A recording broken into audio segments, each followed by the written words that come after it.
Coming up on this retrospective episode of Outlook TV. UBC Drag at Koener's Pub. Patrick and Friends with a Loving Spoonful fundraiser. Drag Brunch at Luppolo Brewing. And much, much more. Hello and welcome to Outlook TV. I'm Rebecca Wyman. And my name is Fancy. We'd like to thank the Musqueam, Squamish, and Tsleil-Waututh Nations for the honor and privilege to film this episode of Outlook TV on their traditional unceded lands. Outlook TV is the queer news magazine show that brings you the stories that matter the most from coast to coast. We're going to do an encore presentation of some of our favorite stories. We're going to begin at UBC. Yes, UBC Drag. They start so young nowadays. They're just young. As the new school year begins, students here at UBC are making their way back to classes and to the bar for the university's only on-campus drag show. Join me here at Koener's Pub as we check out the now weekly UBC Drag Show.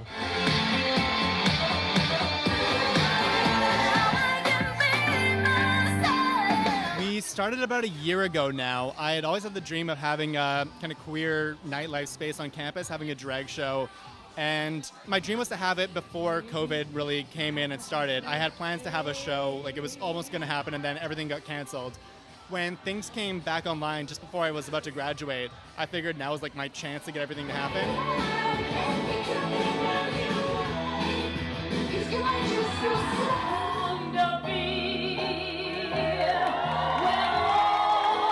Well, Artivism is an annual event, and it's obviously, well, maybe not, arts plus activism, and each year a student picks a new theme, and this year it's politics of the body, and it highlights marginalized voices and brings forth the intersections of all these voices that we don't hear from nearly often enough. And I love this evening because what Drag UBC has brought out is really bringing queer nightlife to more than just like a two-night event per year, to something consistent.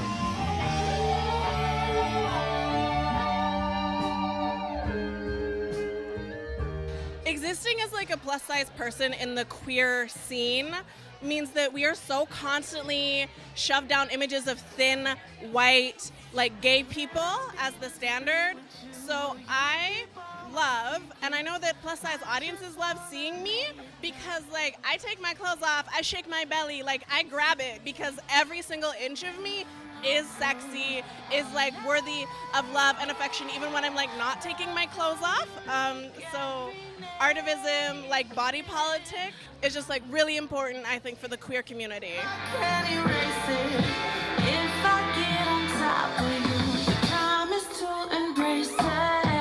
I've been around since the first UBC Drag. So, Liam and I have been friends since I was in either my first or second year. I'm a fourth year student now, so I've been involved since the very beginning of UBC Drag. I think the theme was kind of sprung upon us, and that, like, as queer and trans people, I'm queer and trans, but we're really used to having things sprung on us from outside places. So I'm really just here to perform, because I think like existing as a trans person just in public, in any sort of space, is a political act in and of itself. So I don't really want to change what I'm doing to be more or less political. Having queer nightlife here at UBC as a queer student is really important to me, because I feel like I have an active role in creating a friendlier space for people like me. We really aren't welcome in institutions like this one, but feeling like I have an active role in making this university a little bit queer is just a dream come true for me. The thing about UBC is that there's nightlife every night of the week. There's always a party you can go to, there's always an event, but for queer nightlife, there's maybe something once a year, and even when there is, it's not like the most funded thing. For a school with, 60,000 students, there needs to be more queer events for them. So you can follow us at UBC Drag for weekly nightlife. From Koener's Pub on UBC campus, I'm Elliot Walker for Outlook TV. And now we're going to go back and revisit the documentary Undetectable. With Tiko Kerr, this is a very good reminder that the HIV crisis is not over. We're at the Parker Street Studios in Vancouver to speak with Canadian visual artist Tiko Kerr about the documentary Undetectable. Let's go meet him and find out what it's all about. It usually comes at a time where we have no idea where it's coming from, no idea how it's transmitted. Undetectable, the documentary about basically the history of HIV, was created by some producers in Calgary who thought it might be an interesting idea to have me on board as art director. So they called me one day and pitched the idea, and I agreed, and we worked together for about a year. I've been taking a lot of medication over the years and accumulating a lot of bottles. Artists are pack rats. Like, we don't like throwing things away because it could probably be turned into art one day. And I have accumulated over the years so many pill bottles that it just didn't seem right to put them in the landfill. So I've been working on making a series of self-portraits and landscapes that have something to do with HIV using the bottles. When I was first diagnosed with HIV, it was a death sentence. Well, it's interesting that my particular experience, having been infected with HIV in 1985, kind of mirrors the whole trajectory of the infections in the larger population. So the film starts with the late 80s or late 60s and Stonewall, that sort of thing, and how the gay community in particular had to stand up for rights to accessing information about health and medications, that sort of thing. And then going on through the different conferences that we had all over the world that would demonstrate newer outlooks on prevention and control, and how now we've reached a place where we can actually control and actually stop HIV infection.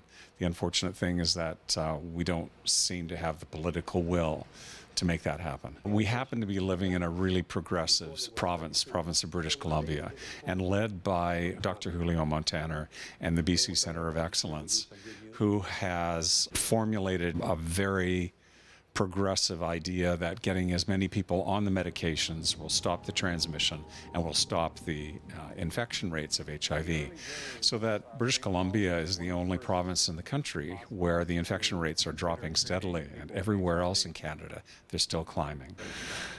U equals U is just basically boiling all of the theory down to a very, very simple formula, so that the first U is undetectable, which means someone suffering with HIV takes the medications. The medication suppresses the virus so that they cannot find the virus in the system. The virus is undetectable. And by doing so, they're untransmittable. So U equals U means undetectable equals untransmissible. Let's let this be the last generation, affected by HIV and AIDS. Undetectable is actually on YouTube now, and all you have to do is go to YouTube, Undetectable, and you can find it. For Outlook TV, this is Angus Pratt at the Parker Street Studios in Vancouver. It's time for us to take a break. Perfect timing. My crinoline is not big enough.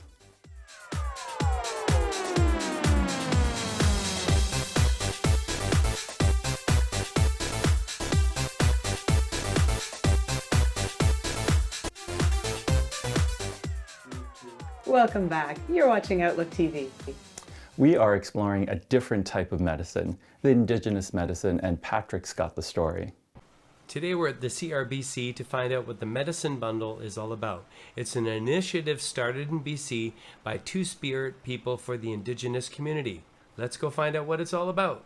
And we have our Devil's Club Salve, which is a protective medicine. I think this is used for pain. So the Sexual Health Medicine Bundle project is an Indigenous approach to the HIV self-test kit.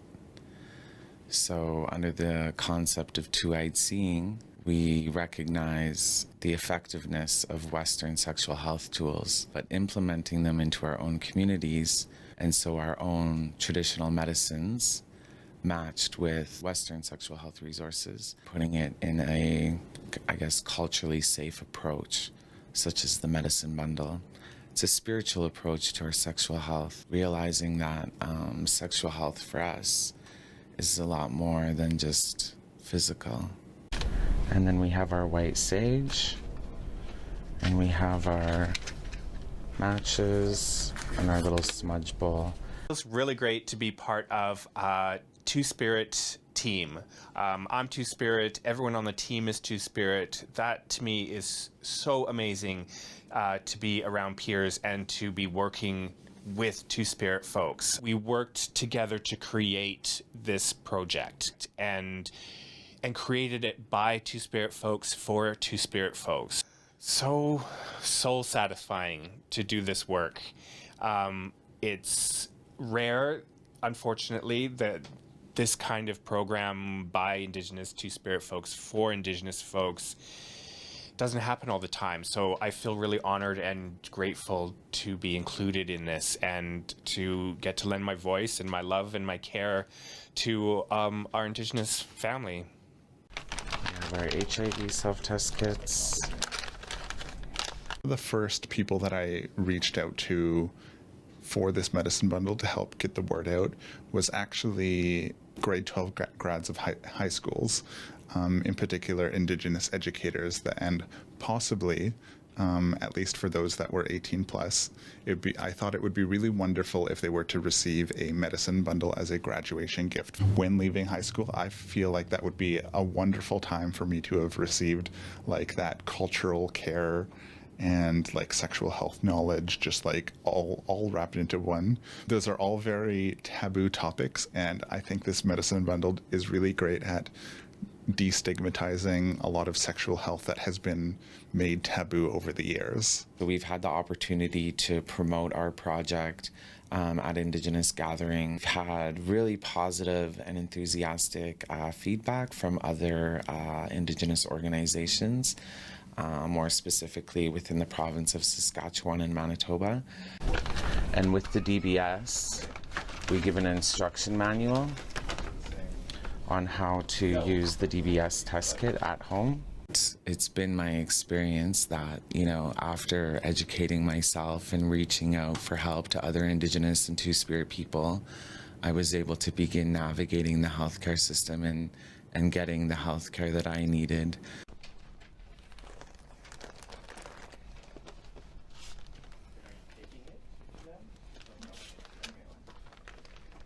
Wow, that was a lot of useful information getting the word out to Two-Spirit and Indigenous people. This is Patrick Massey for Outlook TV in Vancouver, BC. For this encore story, we're going back to the Vancouver Queer Arts Festival, with Vanishing Act as the main exhibit. Well, at Outlook TV, it's me, Ollie, and I'm here in Vancouver for the Vancouver Queer Arts Festival 15th edition under the theme of Hauntings. Today, we are taking you on a tour of the visual curated show called Vanishing Act. This very moment across the oceans.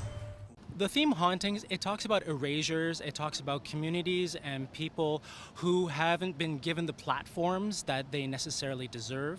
And so the visual art exhibition, for example, is focusing on queer artists from the global south. And this includes South Asian artists and their diasporas. And it provides us a little more focus on artists that we don't necessarily get to see within a queer context.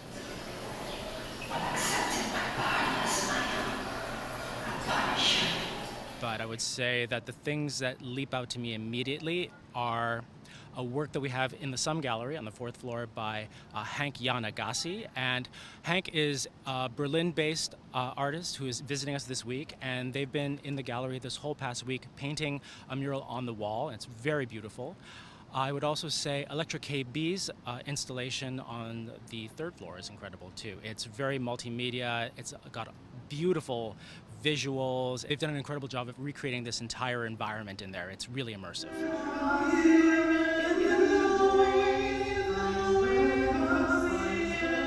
For me, Vanishing Act is not a simple and quiet vanishing away into the night, but it somehow denotes an alternative way of reclaiming power. It's sort of going back to all these notions of prestidigitation and notions of transience, which are very, very anti-monumentalist, anti-immortality, anti-retrofuturist. So a different way of proposing to take the future, which is not based on all those notions of permanence, but instead propose a different kind of retake. We're looking at roughly 18 artists, including artist duos, and they come by large from South Asia, but also from its diaspora. Yeah, we have a lot of artists from India, Pakistan, Sri Lanka. We have artists of South Asian origin based in UK and US and Canada. Then we also have artists from Germany and France, but like with a focus on South Asia.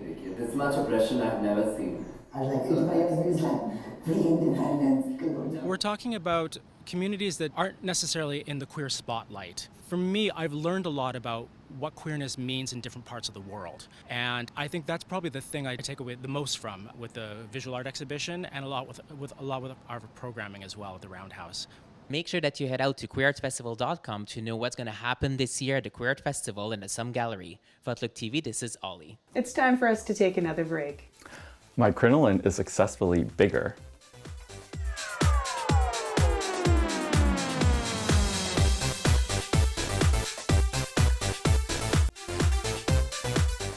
Welcome back. You're watching Outlook TV.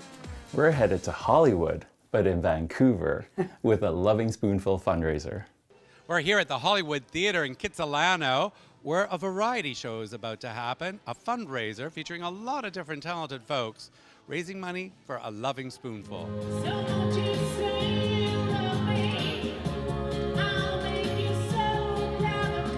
I just feel like I just wanted to help, and I did ask Patrick in the beginning if he wanted to help me do this charity event, because I've never done a charity event at all, ever. And so he knows all the connections, and I know some of the technicals, and I'm glad that we're doing this for a loving spoonful.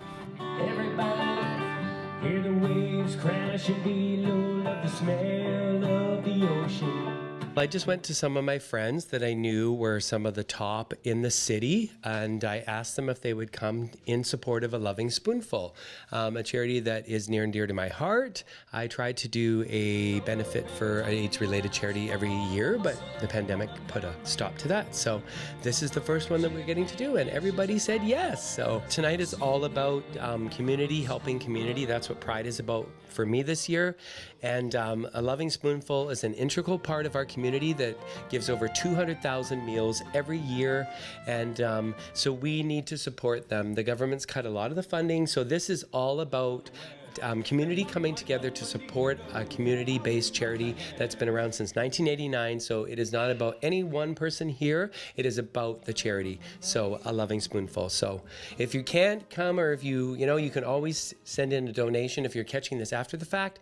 They would love it. This is a sellout, and the critics and the public agree. I'm the #1 attraction to see.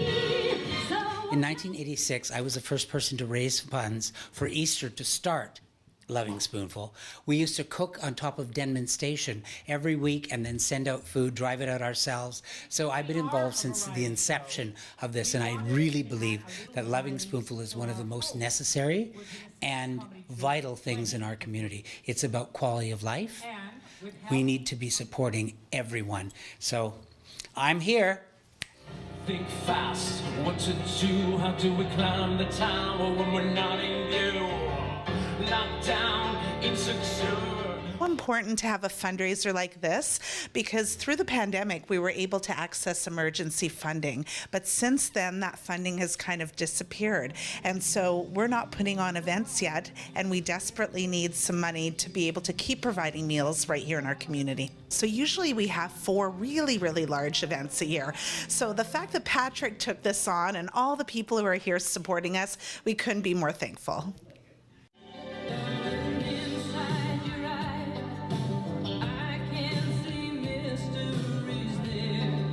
I decided that I was going to do drag for the first time in front of probably one of the biggest drag queens right now going, Kendall Jenner, and I'm going to do a recreate of the 1986 American Music Awards, Now and Forever You and Me, Anne Murray. Quite continental, but diamonds are a girl's best friend. From the Hollywood Theater, this is David C. Jones reporting for Outlook TV. Hey, Rebecca, I think you know a little bit about this story. Oh yeah, we get to go back and look at my story about Luppolo Brewing and their drag show. Hi, I'm here at Luppolo Brewing in East Vancouver to check out a tall glass of drag. I'm very excited. There's queers, there's beers, and there's going to be mimosas, even better.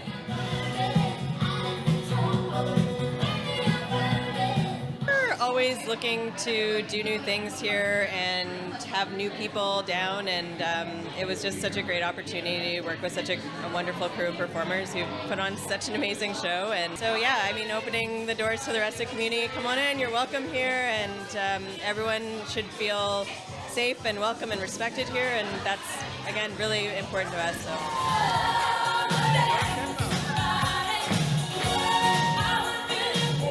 As a queer person working in the industry, there's a lot of intersection between my community and the beer community.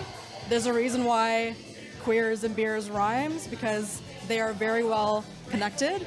Queers brew, package, and sell beer, and I think it's really important to have that visibility in our brewery. We've always been a really queer supportive space, and this is a great way for us to show that.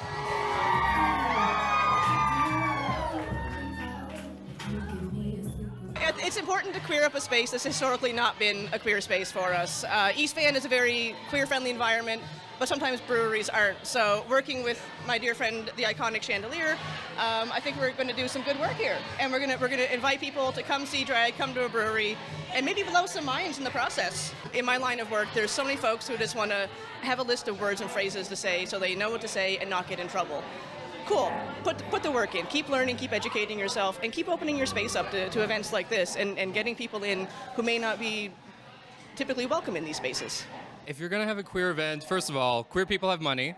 We got money too, baby. We want to come and party. But we are our own community with our own, I guess you could say, culture. I mean, rules and stuff sounds a bit too prescriptive. But just making a welcoming space for people goes beyond putting a pride flag up and being like, yeah, we love gays. Yeah. My friend made the joke once that we have memories like elephants we never forget. And if you're nice to us, we'll remember this, and we will give you all of our money.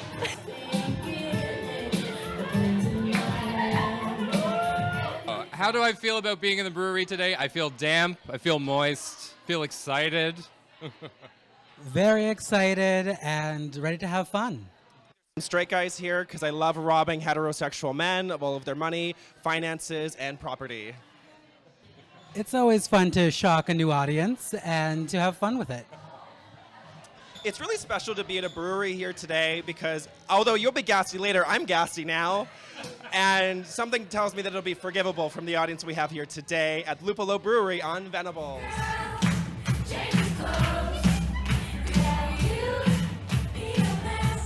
Well, that was a great way to spend a Sunday afternoon. For Outlook TV, I'm Rebecca Wyman. That is all the time we have for this retrospective episode of Outlook TV, but we'll be back with all new stories before you know it.